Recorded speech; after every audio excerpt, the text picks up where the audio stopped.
Serious. Alien abductees, or those who claim to have seen a UFO/alien phenomena. What is your story? Story 1. Never thought I'd be someone to have a missing time story, but it happened. December 29th, 2001, we left my house at 6 p.m. We rode our bikes to the woods down THD block and hung out there for a bit. My friend was crushing the iced lake with a fence pole we found, and suddenly, I heard footsteps behind me. I got up and ran to my friends, and the lake was frozen back over.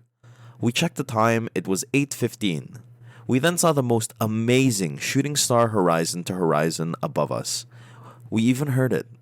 We hid in the woods and saw a star slowly move across the sky. Normally I would say it's a satellite, but it moved a few inches in the sky and then stopped. There's no way over 2 hours went by. The woods are just a few blocks away. Story 2. Mine happened in the early 2000s. I was around 16. Me, my brother, my friend, and friend's father were catfishing on Lake Okeechobee in Florida. The father had a large pontoon houseboat, so we stayed out there all night. Anyways, the father had went to bed, and at about 2 a.m. I decided I was going to bed. I lay down for about 5 minutes when my brother and friend came into the cabin and told me to wake up. I wasn't asleep yet, so I just got up. We walk out on the deck and they both just point out west in the sky. There was this orangish blue ball kinda floating, but moving side to side a bit. We just stared at it for a few minutes. As we kept watching, it would change color. It changed from orange to bluish to greenish and back. There was no pattern. It also moved different directions. Finally, after a few minutes, it just hauled ass and was gone. We weren't drinking or doing drugs, but we all saw it. Kind of freaked us out, but it was pretty cool. I have no idea what it was, but it was very strange. It wasn't a helicopter or plane, I do know that. Story 3. This is the craziest UFO phenomena true story, and it came from my dad. 1960s in Ethiopia. My dad is just a child, 9 years old at the time, and was playing with his best friend Gabriel after school. They were playing in the fenced backyard of my dad's house. My dad turns his back for a second, then turns to look back at his friend, and Gabriel is gone. It's important to note that my dad and Gabriel were from the top 1% of Ethiopia's ruling elite. My dad's father was Minister of Interior of Ethiopia, and Gabriel's father was a 4-star general of Ethiopia. The backyard Gabriel disappeared from had 10-foot brick walls with armed guards patrolling on the outside. A couple of hours pass. His parents, my dad's parents, and guards are searching, but no Gabriel. 48 hours pass. Now there is a nationwide search for this important general's kid. It's on the news. Police are searching door to door, describing him and what he was wearing when he disappeared. He was wearing his private school uniform, so a white shirt and brown pants. Helicopters even search the countryside looking for him, and still nothing. A month passes, then 2, then 4. People start losing hope that he would ever be found and think the worst. Exactly 6 months to the day he disappeared, Gabriel appears back in my dad's backyard. He was wearing the same white shirt, private school uniform, and it was still clean. He looked exactly the same as the day he disappeared. This is where it starts to get weird. Once they confirmed he was okay and they start asking where he had been, he said a couple of nice men took him on a trip. He was in a nice white room that glowed, and the other children were there from other countries.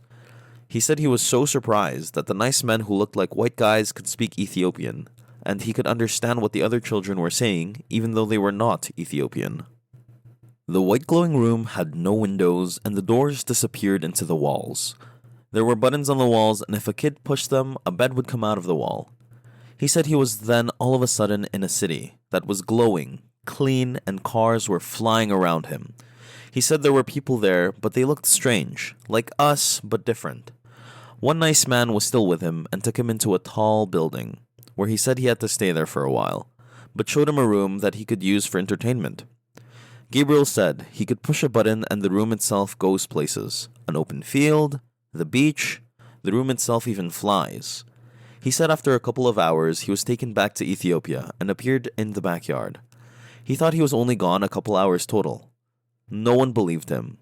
And Ethiopia being a super religious country, most adults around him thought he got possessed by the devil. Gabriel even was forced to see a priest to get the evil spirits out of him. My dad still kept in contact with him throughout their lives. Gabriel got a doctorate in physics and I believe works in Holland now. Story 4. Let me preface this by stating that almost all of the encounters that I have witnessed have been with at least one other individual.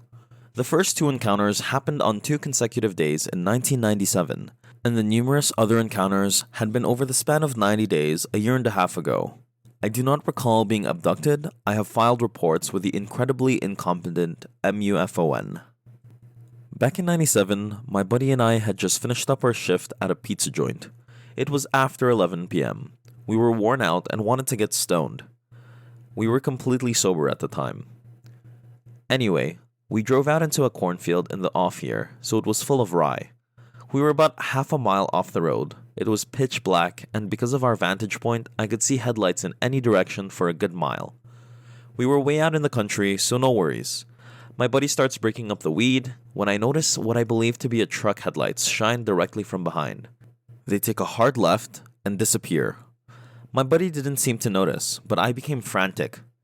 I thought it was the cops. My friend thinks I'm messing with him and continues breaking up some really terrible brickweed. I recall looking at the stars, and one star in particular grabbed my attention. I can't tell you why, but it looked like your average star. Within 30 seconds, this star starts moving up and down, side to side, and in circles. I yelled in a panic. What the hell is that? My buddy gives a dismissive sigh, but then he looks where I'm pointing. For 5 minutes, the UFO continues to move in very fluid movements, making impossible maneuvers, and do so in complete silence. Without notice, this one object becomes 5 equally impressive star-like objects. They stayed close together. At times, they moved in some kind of formation, and other times, they seemed to move independently. Just as quick as the 5 came, they fused back together as one. We were in shock, but we didn't feel like we were in harm's way. We were recapping what we witnessed, but the single UFO was still there. It wasn't moving too much. We thought things were coming to a close, but we were wrong. This time, the one object turned into at least 7 objects.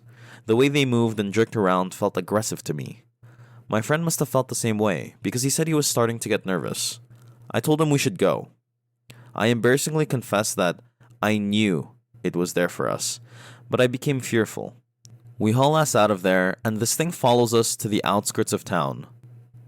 The night after that happened, me and the same buddy walked across my apartment complex to go visit with a neighbor that was about to grill some burgers. The sun was just starting to set on a humid midsummer afternoon. We knock on the door, and my neighbor lets us in. With him was his girlfriend, her sister, and some random guy that I don't know. I go out back with Ray to chit-chat while he fires up the Kingsford. It's just the 2 of us, so I take the opportunity to tell him about the previous night. The stars are just starting to come out, and in my storytelling, I pointed out one just so Ray knew exactly what I meant. I'm still pretty tripped out, so I'm fairly excited when describing everything. I'm almost done with my story, and I noticed Ray looking at the stars that are just beginning to appear. I mean, this guy is looking around everywhere. It's like he became instantly paranoid. While I was in mid-sentence, Ray points to the northeast and yells, like that, right there. Holy crap, the goosebumps. He yelled inside for everyone to come out. They did so. And soon after, the same situation happens like the night before. That went on for a bit. It went on so long that everyone but Ray and myself went inside. We ate our burgers while watching this. Behind Ray's apartment was a field. 300 yards away on the other side of the field is a tree line and creek. On the other side of that tree line is another field. This object slowly descends towards the tree line, and I open the door and yell for everyone to come back out. We watch this huge, fiery orb in complete silence land on the other side of the tree line. When we lost direct sight of it, we could still see the light through the trees. Right before the light disappeared, it became very bright. We all kept asking each other if it was real. And this part is where I may lose some of you. But whatever. After several minutes, and the end of all sunlight, nothing was happening. Everyone was in and out of the house. I remember standing in front of the back door, talking to Ray's girlfriend in the kitchen. Ray, my buddy from the previous night, and the girlfriend's sister were outside. My buddy says, "Oh crap, under his breath and darts past me. The sister is right behind him. Ray shoves me in the door and almost falls on top of me. The girlfriend screams, slams the door shut, and locks it. We all back away from the door. After all the what the F was that speak, we decided it was four-legged, covered in brown fur, and tried to attack us. This apartment was a townhouse, so we all went upstairs to get a better look. There it was, in the shadows. It was pacing around and keeping an eye out. This is when they appeared. They came out of the darkness. They were short, at around 3 feet tall. Their skin tone was grayish with a bit of Caucasian colors. These were short grays. There were several of them. Meanwhile, the animal thing starts to climb a utility pole. This isn't a typical utility pole. It has 6 to 8 transformers on it. It is H-shaped and kind of low. When the beast starts to climb, I watched it shapeshift to a degree. It decides to perch on one of the crossbeams. It looks right at us, but its focus seems to be on the ETs. It acted like a guard dog, for lack of better words. The Greys were clothed, but they had some sort of instruments. They seemed preoccupied by the field. They would look at us on occasion, but they were doing something. What exactly, I don't know, but this went on for hours. Eventually, we all went back downstairs. Every once in a while, I would go check to see if they were gone. As soon as it was all clear, I ran home.